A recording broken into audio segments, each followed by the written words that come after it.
Revelio.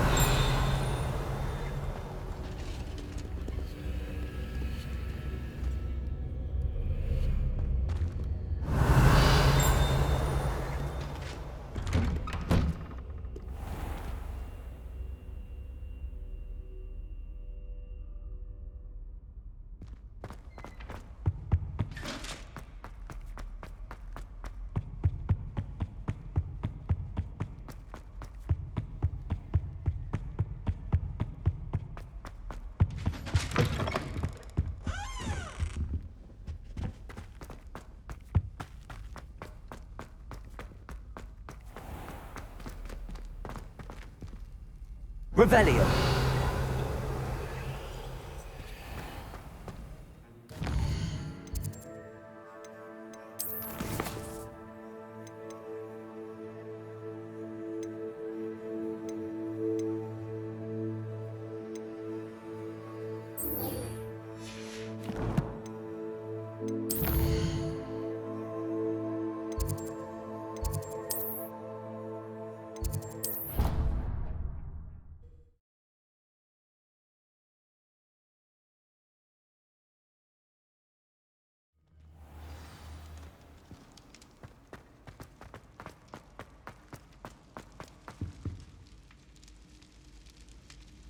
I have been meaning to speak with you. I still can't believe we escaped the Ashwinders. You may not realize it, but you are the talk of the school since you saved me that day. I wonder how everyone knows about it. I told my mother in the hope that she would be more forgiving of what I have been up to if it came from me. She likely told other professors, and news travels quickly. Unfortunately, she might, in fact, have been even less forgiving than I'd hoped.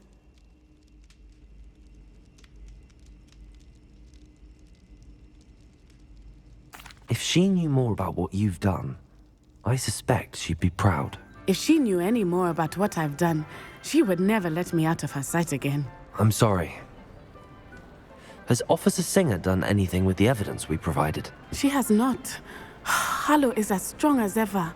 Someone needs to stop him, whether it is us or Officer Singer. If someone had stopped the monsters like him in Matabeleland, my father would be alive today. What exactly happened to your father? It was a beautiful day. My mother had gone to tend to a neighbor who was ill, and so my father and I were galloping in the savannah. Galloping? Your father was also an animagus, I take it? He could become the most majestic giraffe, and he would carry me on his back, my arms around his neck. We were on our way home when we surprised a group of bandits who had come from our village. One of them saw me just as he removed a scarf from his face. He shouted and then aimed his rifle. He didn't want you to identify him. Exactly. In an instant, my father bowed his neck to protect me and was hit. As he fell, my father changed back into his human form. When the bandits saw this, they turned and ran in fear. Magic terrified them, and then he was gone. And it was all my fault. Your fault? How so? He died protecting me. If I had been capable of protecting myself, he would still be alive today. My mother and I tried to go on without him, but it became too much for us there. A few years later, we left to come to Scotland. Do you think taking down the Ashwinders will avenge your father's death? No. Vengeance is not what drives me. My father would not want that. He and my mother raised me to believe that it is a privilege to be able to fight for those who cannot. I know there is risk involved, but I feel it is worth it. I am glad you seem to think so too. What does your mother think about all of this? Well, as you saw, she worries a great deal. She is an excellent seer, but I think it bothers her to this day that she did not see my father's death coming. She misses him, as do I. So I believe on some level she understands my need to seek justice in a small way, but that does not mean that she likes it. Do you think your father would approve of the things we've been doing? Oh my, that is a good question. In theory, yes. Although he would worry, as my mother does. But I think he, of all people, would understand my persistence. My father never shied away from a fight for good, no matter how ruthless the foe.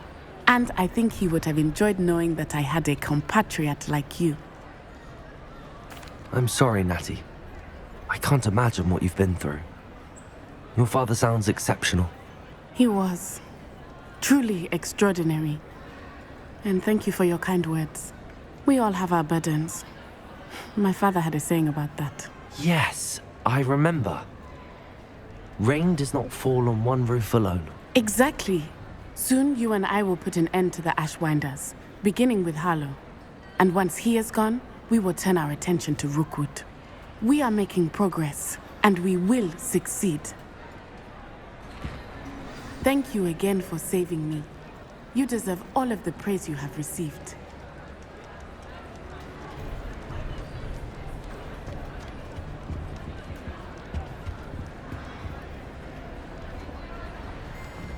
Revelio.